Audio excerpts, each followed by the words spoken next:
Всем добрым людям добрый день! С вами Ольга Искра из столицы России, Москвы. Как всегда, я буду говорить о втором приходе Христа на грешную землю и о грешниках, которые его распинают. Второй и последний Христос есть Господь Иисаил и Сусаил, который 2000 лет назад был по телу Иисусом. Один дух на два тела, первого Иисуса и второго Исаила. Отсюда и Параклет, второй Христос, он же и последний. Друзья, с момента его постановления на земле сатанинская фабрика злословия сопровождает его, преследуя и очерняя. И работает эта фабрика с 2014 года круглосуточно, 24/7, как говорится. Из конвейера ее продолжают сходить все новые и новые небылицы, которые рождает невежественное сознание злостных грешников, работников этой фабрики, так называемой фабрики злословия, а также и тех предателей, кто не просто ушел от него, а с уходом стал мстить, как уже не раз говорилось об этом в наших видео. И подхватываются и несутся по интернет-сети их о Господе небылицы, как горячие пирожки разлетаются, а начинка у пирожков ядовитая. Это смесь из глухого невежества, мести, злобы, ревности и зависти.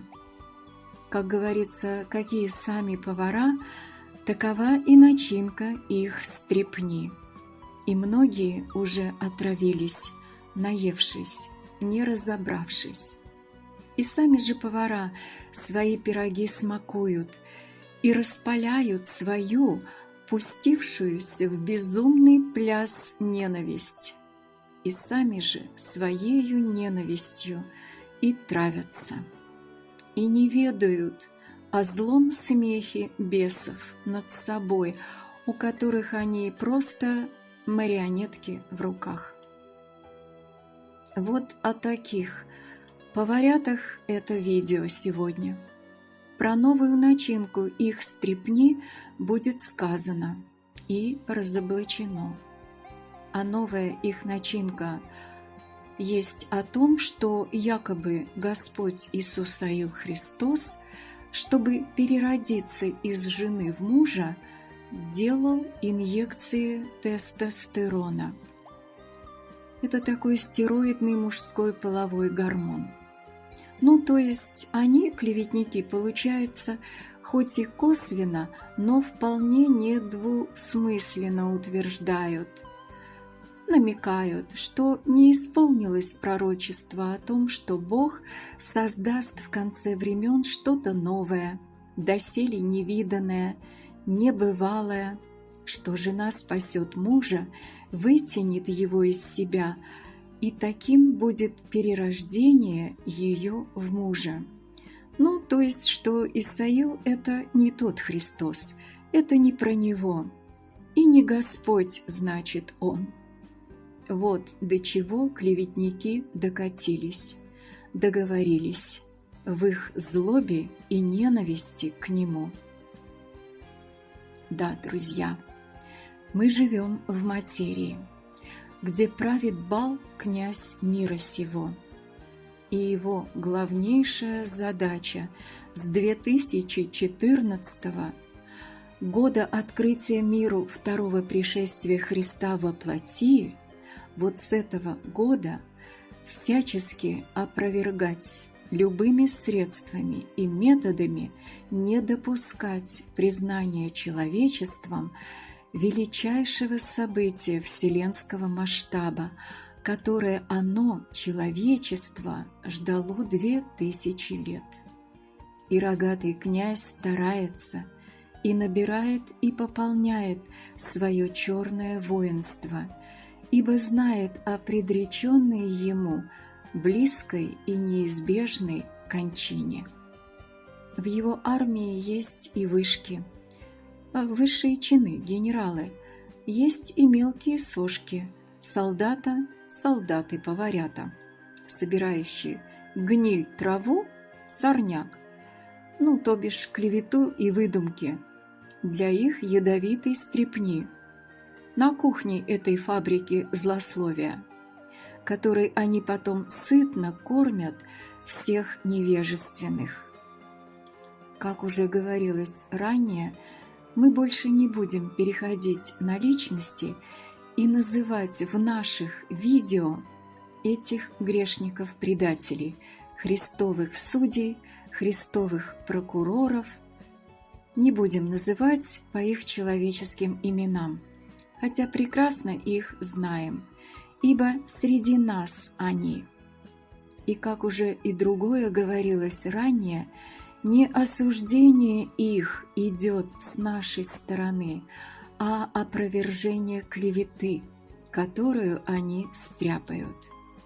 И если бы их клевета касалась, например, меня лично, я бы просто игнорировала их злобу, их угрозы уничтожить меня или применить физическое воздействие через рукоприкладство в отношении меня. И такие вот вещи совсем еще недавно писались ими в мой адрес. И любила бы я их, и молилась о них. Как учит духовное правило смирения души. Хотя, признаюсь, друзья, это очень непросто – любить своих обидчиков и молиться о них. Но задеваются клеветниками имя и честь Господа нашего. И таковые есть для меня богохульники. И знаю, что молчать нельзя, ибо сказано: молчанием Бог предается. Кто мы? Мы – верные последователи Господа Исаила, Христа второго прихода. Мы благодарные читатели Его Слова. Слово Его – это книга Его последних откровений человечеству, которую Он назвал «Огненное Евангелие конца времени последнего седьмого бытия». Вот кто мы. А кто они? Они бывшие последователи, а ныне судьи Христовы, распинатели, проклинатели Его, клеветники и предатели, то есть падшие.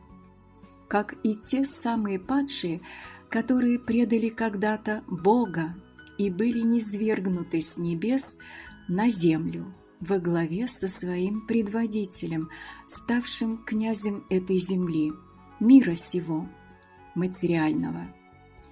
В общем, как я часто напоминаю истину о том, что история повторяется, но ничему не учит. А теперь непосредственно дам опровержение информации о тестостероне, о гормональном препарате, который якобы принимал Господь Исаил Христос. Друзья, многие из тех, кто знает Господа давно, знают и то, что его организм не принимает никакие медпрепараты, никакие лекарства, что сразу идет отторжение их со стороны организма его, и что кроме вреда они ничего ему не приносят. Господь по телу очень слаб в этот его второй приход, и немощи его постоянно причиняют ему и дискомфорт, и боли, и страдания. Немощь плоти его сотрясается также постоянными волнениями духа его, и волнения эти причиняют люди. И самые сильные, самые сбивающие с ног волнения идут от людей, поначалу близко бывших с ним в общении духовном, а потом отрекшихся от него и предавших его, и начавших преследовать его их судом, клеветой и оскорблениями.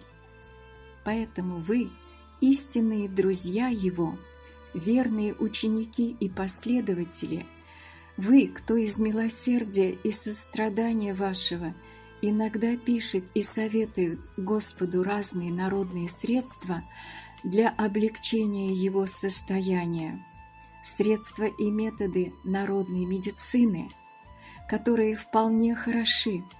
Во всяком случае, это не аптечная химия, про которую говорят «одно лечит, а другое калечит».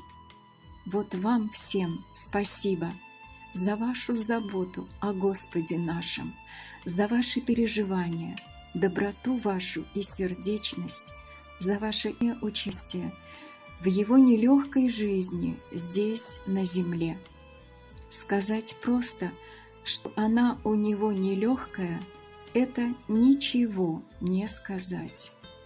Он несет на себе, как и тогда, когда был по телу Иисусом, все горести, болезни и страдания всего человечества. И даже в этот приход более того. И нам этой Его ноши креста никогда до конца не понять, не вместить, ибо нет у нас ни у кого такого осознания, каким обладает Он, ибо Господь Бог Он. И вот мало кому-то Его физических страданий, и пытаются добить, распять Его и морально. Их судом над Ним, над Христом распять. Хочется сказать всем этим современным поварятам и Понтием Пилатам в юбках и штанах: какую глубокую, какую вечную могилу вы без устали себе копаете. Очнитесь, несчастные, отложите вашу лопату, верните ее сатане. И вот, друзья, ответ самого Господа о том, откуда ветер подул тестостероновый. Цитирую. «Я уже писал пояснение о том, что когда меня побили, это 2015 год, 2 раза, толкнули на рынке так, что я в лавку животом сильно ударился. И потом еще было, били меня так, что почки отбили. И Ирина очень переживала. И много мне всяких медицинских средств упорно предлагала, настаивала. Ну, понятно, что спасала, пыталась, так как это обычно делают люди. И чтобы ее не обидеть, мне пришлось через себя переступить, чтобы ее волнение успокоить, умягчить. Очень она тогда переживала. И вот я согласился, что якобы принимаю ее назначения по лечению моему. Очень много она их назначала, но она в некой ведомости по медицинской части была и есть, в знаниях этих, хотя я и был в шоке от ее назначений в таком громадном их количестве.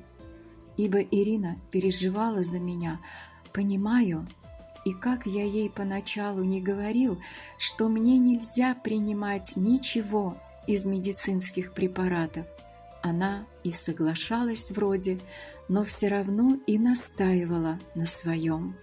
И мне пришлось в благости к ней как бы уступить, чтобы она не почувствовала себя беспомощной в ее желании мне помочь. Я с трудом соглашался, говорил, что все ее лекарства пью, но сам даже никогда и не притронулся рукой ни к чему из предложенной ею этой лекарственной всей помощи. Я совершенно наотрез отказался от приема медпрепаратов. Нельзя мне было это. Но и бесполезно было Ирину убеждать, что я не могу, что мне нельзя. Она с этим не соглашалась, не принимала это. Вот я и вынужден был сказать ей, что принимаю. Сказать так ради того, чтобы она не обижалась, не почувствовала себя безучастной, беспомощной, помочь мне. Но по факту все те назначенные средства просто мною выбрасывались. И, конечно, Анастасия Николаевна, мать моего сосуда, знала об этом. И ей тоже очень было жаль Ирину, она же видела ее старания. И вот вынуждена была тоже говорить ей, что типа я принимаю все Иринины лекарства. Но я даже не то, что не притрагивался к ним, но даже и не смотрел на все те закупленные медицинские препараты.